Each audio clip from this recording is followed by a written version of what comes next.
Bonjour Patrick. Alors est-ce que tu peux nous parler en quelques mots de ton parcours sportif? Bonjour, alors le parcours sportif, je ne sais pas si j'appelle ça un parcours sportif. Pour moi, quand on dit parcours sportif, je vois, comment dire, toutes des étapes qu'il faut passer, alors que le sport pour moi a été depuis, je dirais pas mon enfance, mais l'adolescence, grâce au sport, on va dire que et je suis encore là à 45 ans dans les salles de remise en forme. Pourquoi? Parce que j'étais tout simplement été malade quand j'étais petit. À l'âge de 7 ans, j'ai été atteint de rhumatisme articulaire aigu. Et j'ai suivi un traitement très très lourd jusqu'à l'âge de 18 ans. Et durant cette période-là, il était impératif pour moi de faire du sport. Voilà, ça a commencé comme ça, on va dire, le parcours. Et donc, ma mère, originaire de l'île de la Réunion, famille nombreuse, on est toujours 11. J'ai 7 sœurs et 3 frères. On n'a pas les moyens d'aller dans une salle de remise en forme. Mais à l'île de la Réunion, en 1970, on va chercher une salle de remise en forme. Et bien sûr, comme jusqu'aujourd'hui, c'est la famille. J'ai un cousin qui faisait du karaté. Et j'ai commencé ma première activité physique en faisant du karaté. Donc tu as commencé dans les arts martiaux en fait. Voilà. Incroyable. Ensuite, j'ai fait un peu de boxe française. Pareil, avec des copains de quartier, sans payer de licence, sans vraiment aller dans des clubs, c'est vraiment de bouche à oreille. Et après, donc, je m'initie surtout à la course à pied, parce que pareil, c'est entre copains, il n'y a pas grand chose à faire à part jouer au foot et courir. Donc c'est comme ça que j'ai commencé. À côté de ça, je fais mes études, on va dire, normales, en passant un BEP-C, un BEP, un CAP, un bac pro, un BTS, même de machinisme agricole. Et c'est comme ça que je me retrouve à Montpellier. Jamais été dans, comment dire, dans un super centre ou été licencié pour quoi que ce soit. Je me retrouve à Montpellier pour faire un BTS de machinisme agricole.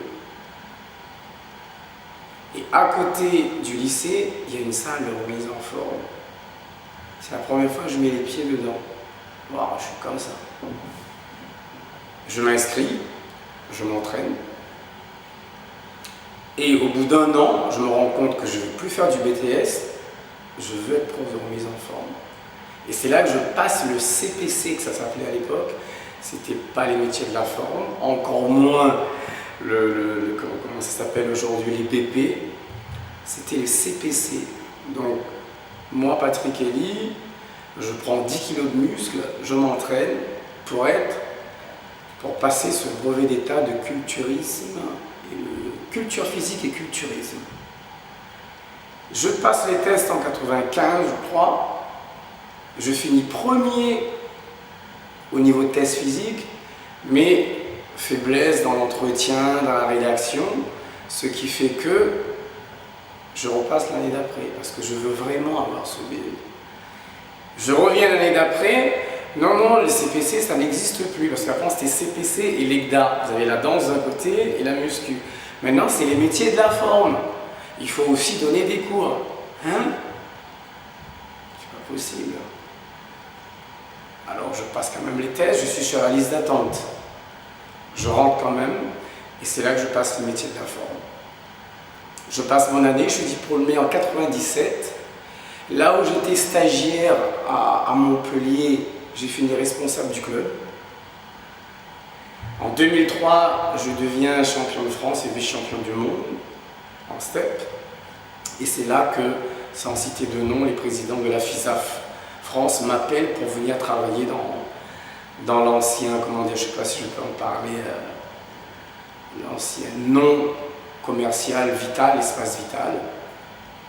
Et jusqu'en 2014, où Vital est racheté par les cercles de la forme. Donc voilà, ça me fait à peu près 18 ans de carrière. Un parcours alors, c'est vraiment un parcours. Ah oui, c'est vrai. Donc depuis combien de temps tu fais partie des cercles de la forme? Ça fait à peu près une année, c'est ça? Voilà, tout à fait. Les cercles de réforme ont été rachetés à la même période de l'année dernière. Et j'étais très très très content. Je pense que j'étais quand même très très peu à se rendre compte que les clubs ont été rachetés. Ça veut dire qu'il n'y a pas de dépôt de bilan. Ça veut dire que moi, mon contrat, mon CDI continue. De nos jours, merci Seigneur d'avoir un contrat de travail, de travailler, quoi. Donc c'était la moindre des choses. D'ailleurs, j'ai remercié et j'en remercie toujours encore Bonelli d'avoir repris. Et après, tout ce qui se passe politiquement, c'est autre chose. Mais moi, je ne suis pas père de famille, mais j'ai une entité, j'ai une personne, j'ai un loyer, j'habite à Paris. Il y a tout ça qui rentre en jeu. Demain, d'aller dans une banque, de demander un prêt, vous touchez combien, vous avez un contrat, etc. Et les gens ne visualisent pas comme ça. Tu continues surtout à faire ce que tu aimes. Tout à fait. Vu la politique, comment les premières réunions que j'ai eues avec le personnel, si je puis dire, le staff organisatrice, tout ce qui concerne, on va dire, le fonctionnement, j'ai adhéré de suite parce que je retrouvais les vraies valeurs. Et c'est là, en regardant sur Internet, merci Internet, je vois les passés sportifs des Bonelli. Je me dis, je ne peux que m'entendre avec ces gens-là. C'est impossible que je me trompe. Ah, c'est l'alliance de la danse et des arts martiaux. D'une part, et d'autre part, c'est des gens qui étaient là, qui ont commencé avec un club, 2 clubs, 3 clubs. Et ça, c'est respect. Et ça s'est renforcé encore plus. J'ai fait une association pour me défendre contre le freestyle, pour vraiment me battre sur comment dire, la gym de nos grands-mères. Et quand j'ai vu que Sandrine Bonelli s'est déplacée pour venir prendre mes cours, je me suis dit, en plus, elle s'intéresse à ce que tu fais. Donc, j'adhère. Encore ce matin, elle m'a appelé pour une formation interne pour les freestyles. Moi qui veux relancer le freestyle, je peux fermer les yeux demain. Hein. Ouais. Donc ravi. Ah oui, très très content que ça a été repris, que ma façon de faire, ma politique et que leur politique collent. Il y a une cohésion et ça fonctionne et tu continues à faire ce que tu aimes. Tout à fait. D'accord. Et donc du coup, au cercle, quelle discipline tu enseignes aujourd'hui? Alors aujourd'hui, on va dire dans la grande famille du fitness, moi j'aime bien diviser, pas pour mieux régner, mais diviser. Il y a tout ce qui est cardiovasculaire. Moi, dans le cardio, je vais mettre le step et le LIA. Dans tout ce qui est renforcement musculaire, enfin ça fait partie des disciplines que je donne, poitrine, bras, dos, abdos fessiers, et après tout ce qui gravite un peu autour, culture physique, tout ce qui a renforcement musculaire général. Et après toute la partie, on va dire, travailler les muscles profonds, travailler plus, se muscler de l'intérieur, comme on appelle ça au yoga, où on tourne le regard plus vers l'intérieur, tout ce qui est stretching et yoga. Donc on peut me trouver sur ces 3 activités, cardio, renfo et stretch. Donc c'est très complet. Quelqu'un qui peut suivre que tes cours, finalement, il se retrouve avec une formation assez complète. Et surtout ne pas se blesser. Et j'aime, comment tu fais que tu as pas mal au genou, ceci, cela, mais je m'entraîne tous les jours. Je me sers de mes cours. Ce matin, j'ai fait culture physique, 1 heure, 1h30 de yoga derrière, j'étire de suite.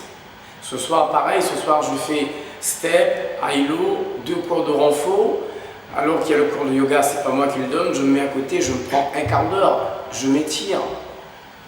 Et c'est ça vraiment que j'invite aux gens à... D'ailleurs, c'est souvent comme ça, tout ce qui fait step, il faut pas renfo, tout ce qu'il faut renfo, il faut pas step. Moi, je n'y vais pas parce que j'y arrive pas. Arrêtez, allez-y parce que vous n'y arrivez pas. Donnez-vous l'opportunité de le faire 6 mois, 1 an. Si vraiment vous n'êtes vraiment pas coordonné. Oui. Alors après, du coup, je vais te poser une question qui va un peu en contradiction avec tout ce que tu viens de m'expliquer, parce que on explique que tous tes cours là se complètent, tes disciplines se complètent bien, mais s'il y en avait une aujourd'hui à choisir, on te dit voilà, il n'y a plus qu'une seule discipline que tu peux enseigner, ça serait laquelle? Moi, personnellement, aujourd'hui, je compare en fonction de mon passé, de mon âge, de ce qui se passe aujourd'hui, même au niveau de la mode, je choisirais le yoga. Ça t'inspire, ça te plaît, oui. ça te parle? Ah oui, parce que là, quand on a 15 ans, 18 ans, 20 ans, Quand on regarde ça aujourd'hui dans la télé-réalité, on le voit très bien. C'est les tatouages, c'est les muscles, le côté superficiel. Mais après, plus ça va avec le temps, il faut passer par là. Se tourner vraiment vers l'intérieur et tu verras que cette fleur, comment dire, ces rayons de soleil vont sortir automatiquement quand c'est à l'intérieur. Il est vraiment, c'est là vraiment quand tu vois la fleur de lotus qui sort, et à la base c'est de la boue quoi. Tout est remué à l'intérieur, tout est travaillé à l'intérieur et la beauté va automatiquement sortir. C'est ce que je me tue à faire comprendre aux élèves quand je mets la musique. Je leur dis n'attendez pas, ça ne sera pas plus compliqué que ça. Interprète, après sens ce qu'il y a au fond de toi. Raconte-moi une histoire. Même aux abdos fessiers, même dans tout type de cours. D'accord. Donc le yoga. Je choisirais à ce jour, s'il y a enseigné le plus possible, le yoga. À transmettre, je dirais, le yoga. À transmettre. Mais comme on a besoin de tout, comme dans le corps, on a besoin de la vitamine, du magnésium et tout, pour l'équilibre, on sera obligé à un moment donné de faire 3 km. Hier soir, j'ai été faire du fractionné au stade pour travailler mon cardio. Que du bonheur. Que du bonheur. Ah oui. Voilà. D'accord. Et est-ce que tu as, j'imagine que tu as dû retrouver certains adhérents, est-ce que tu as un petit message à leur faire passer, je sais pas, aux adhérents qui te suivent depuis très très longtemps, qui sont complètement adeptes de tes cours, je sais pas, est-ce que tu as quelque chose à leur dire, le fait de leur donner des cours Comme ils ont été au début, avec ce changement d'enseigne, ils ont tous eu peur de perdre du freestyle, de perdre tout leur petit confort. Mais il y en a qui m'ont écouté, donc tant mieux qu'ils m'ont écouté. Parce qu'aujourd'hui, on récolte les fruits. Ils t'ont fait confiance, il y a une partie des adhérents qui t'ont fait confiance. Je leur ai fait comprendre de faire confiance à la direction. Ils savent ce qu'ils sont en train de faire. Et aujourd'hui, quand ils me revoient dans les clubs Beaubourg, alors que j'y étais plus, et qu'ils reviennent, donc effectivement. C'était une transition. Voilà, c'était une transition. Et on savait ce qu'on avait avant, c'est pas ce qu'on a aujourd'hui, mais donnons-nous le temps. Bien sûr. Et ça s'adresse aux adhérents. Comme aux professeurs, je ne sais pas les autres, comment ça se passe, etc., etc. Mais je pense que grâce au yoga, aujourd'hui, quand il m'arrive quelque chose, qu'est-ce que j'aurais dû faire? Je me redonne le temps pour rebondir encore plus. Et pas, non, mais c'est vous, c'est toi, c'est l'autre, c'est pas moi. Pas agir sur le moment, bien sûr. Réaction avec le yoga. Aujourd'hui, j'arrive à ne plus réagir. Bien sûr. Et à agir. Et donc, là, au niveau des gens qui me connaissaient déjà, par contre, j'accueille comme ça tous les nouveaux voilà, c'est ça que je veux dire. Je vois aujourd'hui des clubs comme ici, comme Dauphine, ou un Step 1, un Elia 1, la salle elle est remplie, on est plus d'une trentaine, et je vois comment en 6 mois, ces filles, boum. Et là, justement, en discutant avec des personnes de la fédération qui, enfin, politiquement, c'était un peu laissé un peu aller, qui m'ont redemandé est-ce qu'il y a moyen cette année de préparer une équipe. J'ai déjà contacté 5 filles d'essai. Wow. Elles sont motivées à fond les ballons. Ah, et là, je touche du bois. Donc tu vas les présenter au mois de décembre, avec la grâce de Dieu, oui, j'aimerais bien aller au championnat du monde avec 5 filles que j'aurais préparées. Ah, mais on sera là. Minimum. Ah, on sera là, on viendra filmer. Ah ouais, minimum. Parce que j'ai envie. Déjà, tu nous as fait une belle présentation l'année dernière. Tout seul, j'y arriverai pas. Il me faut une équipe, comme j'ai toujours dit à Wendy, responsable des profs. Sans vous, je ne serai rien. Sans les élèves, on ne sera rien. C'est l'énergie gravite entre ça. Comme ce prof qui arrive, il a une élève, il fait son cours, il a un sourire, il nous accueille. Aujourd'hui, c'est une denrée qui devient très très rare à faire comprendre aux gens qui arrivent dans le milieu. Bien sûr. C'est des très très beaux objectifs. C'est super. Merci. Patrick, merci beaucoup pour cette interview. Et puis on espère très vite pour une prochaine actualité, interview, peut-être démonstration de step ou peut-être même de yoga. Et puis on retrouvera donc dans l'interview l'ensemble de tes créneaux horaires de cours pour que les adhérents puissent te suivre. Merci beaucoup. À très bientôt. Au revoir.